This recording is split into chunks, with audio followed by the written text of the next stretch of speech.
लेकिन कन्या की आयु है, उम्र है, उम्र तक ही वो कन्या है। उस उम्र के उपरांत फिर वो कन्या नहीं रहती। शास्त्रों में वर्णन है कि 8 वर्षात भवेत गौरी, 9 वर्षात च रोहिणी, 10 वर्षात भवेत कन्या, अथ अर्धम रजस्वला। 8 वर्ष की गौरी, 9 वर्ष की रोहिणी, 10 वर्ष तक कन्या।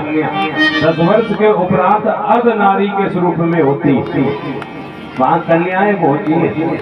अभी तो घर नवरात्रि का समय चल रहा है, घर घर में कन्या पूजन है, और कन्याओं का भोग लगवाते हो महाराज, उनको खिलाते हो।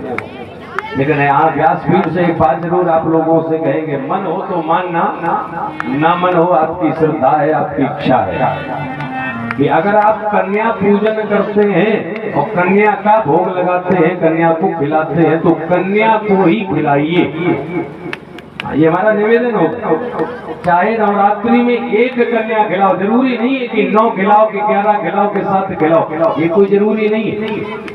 आप एक खिलाइए, लेकिन कन्या ही खिलाइए। कन्या का मतलब 10 वर्ष से छोटी ही होनी चाहिए। नहीं तो अधिकतर देखा, अभी जैसे यहाँ भंडारा होगा 8 तारीख को, आवाज लगाया जाएगा महाराज गांव की जितनी कन्याएं हैं वो पधारे। तो कन्याएं तो महाराज का बाद में पधारे, वो 35 साल वाली पहले पहुंच जाती है। सब लाइन में बैठे, उनसे पूछो आप कैसी देवी जी आई? कन्या है, कन्या है महाराज, भोग लगाने। जब कन्या को भोग लगाओ, कन्या को जब भोजन कराओगे तो ही कन्या का भोज का फल प्राप्त होगा, ये तय है। दूसरी चीज एक और निवेदन, आप जब कन्या को भोजन कराइए, कन्या पूजन करिए, तो उसके मन के अनुसार उसको भोजन कराइए जैसा वो चाहती है। ये नहीं मतलब अपनी सहूलियत के अनुसार से दही जलेबी मंगवा ली, ये कोई मतलब थोड़ी। कन्या खाना क्या चाहती है, उसकी प्रसन्नता ही आपका वो कन्या पूजन का फल फलीभूत हो पाएगा जब उसकी प्रसन्नता है। जैसे दही जलेबी तो आपकी प्रसन्नता है, हमारा मन है खिलाने, उससे तो पूछो। जिसमें वो प्रसन्न हो जाएगी तभी आपका भोग वो प्रसन्नता से स्वीकार करेगी, आपको मन से आशीर्वाद देगी।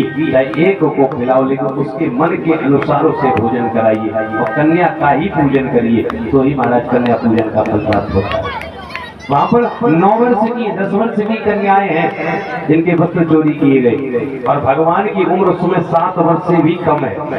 तो 7 वर्ष का बालक है, 10 वर्ष से छोटी बालिकाएं हैं, तो बच्चों का खेल है। वहाँ पर कोई अमर्यादित कार्य नहीं है कि कोई नारियों के वस्त्र चुराए हुए हो। ये बच्चों की लीला है जो भगवान ने वस्त्रों को चुराया है, और कुछ नहीं है। ये श्याम की कथा है, राम की कथा, ये कोई काम की कथा नहीं कि अमर्यादित कार्य किया हो। इसके बाद में भगवान एक और लीला को संवर्षण करते हैं। बरहा पीड़म नट बरपु कर्णयो कर्णकारो, विप्रतवासा कनक कपिसम वैजयंती जमाला, रंध्रोर्वेणुर अदर सुदया पूरयेन गोप वृंदे, वृंदारण्यम सुपद रमनो प्रविशत गीत कीर्ति। ये कौन सी लीला है? भगवान ने मुरली को लेकर के अपने अधरों पर रख करके बजाया है। भगवान का नाम मुरली मनोहर पड़ा है।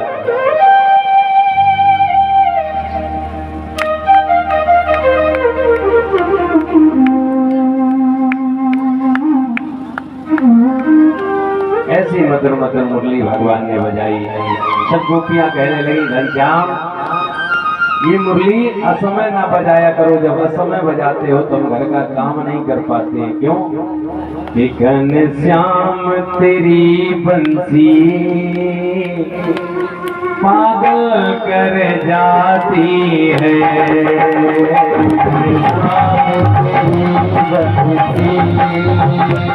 पागल कर जाती है।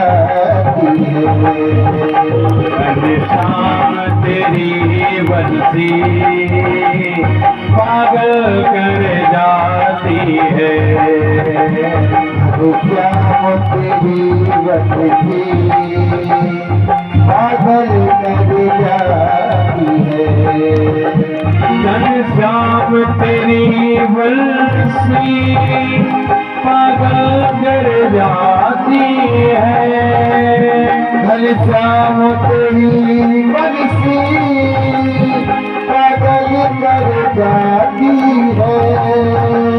मुस्कान तेरी मोहन, मुस्कान तेरी मोहन घायल कर जाती है। मुस्कान तेरी मोहन